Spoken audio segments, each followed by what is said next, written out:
Not only is my phone not dead, but that is Adrian Ballinger with no oxygen on the top of the world. Yeah, baby. Here we are. 1 year later, you did it. You did it, and how. That's the voice of mountain climber Corey Richards cheering on his climbing partner Adrian Ballinger on the top of Mount Everest. The two documented their long journey on Snapchat. Dude, we already snapped the plan.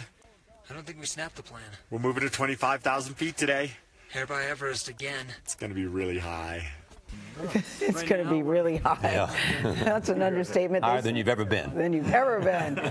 They spent more than a month on Everest so they could learn to endure some of the highest altitudes on the planet. Their goal was to summit Everest together without using supplemental oxygen. This year, Adrian successfully accomplished that goal.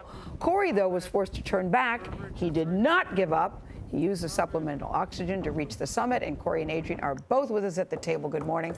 I should say, Charlie said they're going to make it, they're going to make it. I'm like, I hope they make it, I hope they make it. And you did make it, but what was it like for you, Adrian? Because Corey had turned back.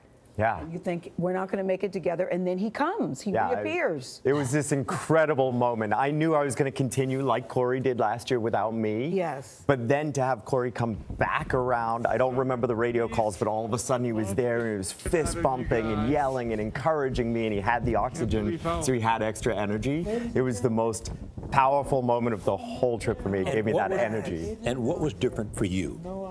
For me, there was so many things different. You might remember I had a different diet this year, and I trained really differently. But ultimately, I think I had to let go of my ego a little bit. Meaning? I'm a slower climber than Corey is above 8,000 meters. And last year, I tried to keep up and until I exploded and turned around. This year, it was just all about, this is how I'm going to climb the mountain. I'm going to be patient with my body. And it was enough to get me on top. What about you, Corey? Because you made the decision, I can't make it without the oxygen. You were coming back down. What changed your mind to say, I'm going to keep going now?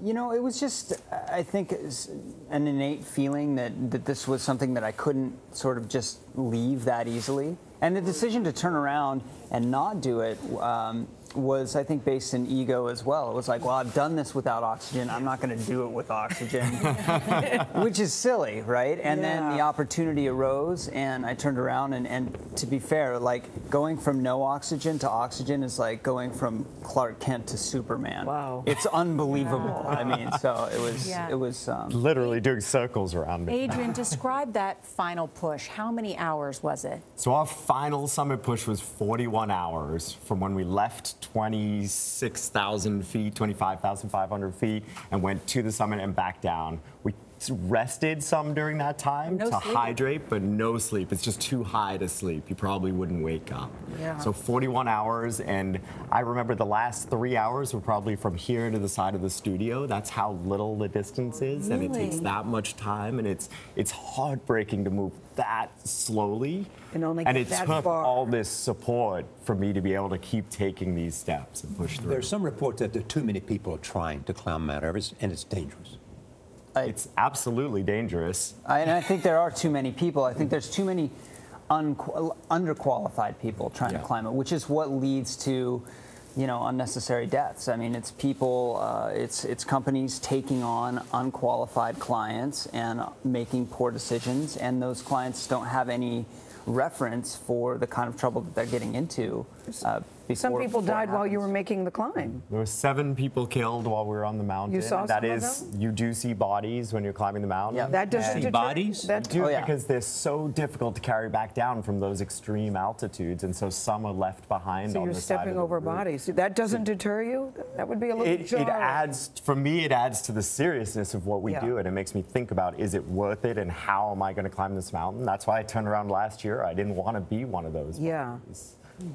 It never occurred to me, though, Charlie, that bodies are just sort of there in your wake and that you actually see them.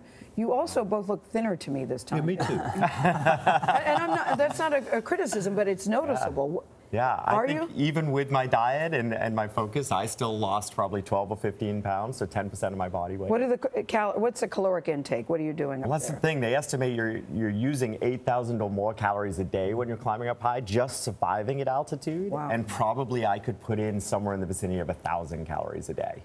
So you just can't do that for that many days. This is not even though it's a highest, is not the toughest mountain to climb, is it? No, Well, it's so relative. It depends, right? Like, I mean, the hardest climb in the world, I mean, you could be doing Everest by a new route without oxygen, and that could be the hardest climb in the world. K2 could be the hardest climb, the hardest mountain in the world. It's dependent on how you choose to climb. So doing it without oxygen, obviously. So what's the next challenge for the two of you? Right. What's next? Yeah. How many hamburgers can I eat today? I'm focusing on milkshakes. Are you hungry? Shake Corey? Shack, there's a number. Are you hungry? Do you I am so hungry, but it's crazy. Like when you come down, your stomach is shrunk, so you feel literally famished, but you can't eat. Nothing really feels good or tastes good, and it's taken me, I think, 3 or 4 days. I think if you went to Shake Shack, they'd give him a burger or two. You can say, love Charlie, that. Charlie sent you. There might be some Shake Shack in our We're on our way. Yeah. Adrian Ballinger, it's always good to have you. Congratulations. Thank you guys Incredible. for having us.